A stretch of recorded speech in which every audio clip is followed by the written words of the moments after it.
మిర్చి వరకు నూరుకుందాం పండు ఒక 6-7 గళ్ళు ఉంటాయి. అలానే ఒక ఎల్లిపాయ, ఒక చెంచాడంతా ఉప్పు, ఇవి మెత్తగా నూరుకోవాలి.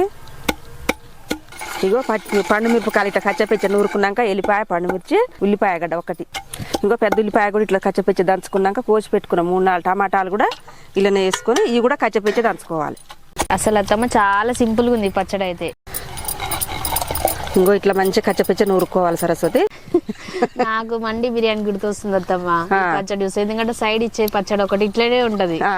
ఒక 2 చెంచాల నూనె పోసుకోవాలి, ఒక చెంచాడంతా జీలకర్ర వేసుకోవాలి, ఒక 4 గింజల శనగపప్పు, ఇట్లా తాలింపు పండుగ కాగానే ఒక చిటికెడంతా పసుపు వేసి ఇప్పుడు మనం నూరు పెట్టుకున్న పచ్చడి ఇలా వేసుకోవాలి. ఇట్లా మంచి ఉడికింది అనుకో పచ్చి వాసన లేకుండా పోద్ది. రొట్టె ఉంటే రొట్టె తినొచ్చు, చపాతి ఉంటే చపాతి తినొచ్చు. కొద్దిగా కలుపుకుంటే చూడ ఎంత మంచిగా కలిసి ఎంత బాగా కలర్ కనిపిస్తుందో. అంత చెయ్యరానోళ్ళైనా చేయొచ్చు సరస్వతి పచ్చడి. ఇవాళ నిన్న మన పెళ్లి అయిన అమ్మాయి కూడా నేను మంచి కూర చేసి పెడతా చూడని చేయొచ్చు.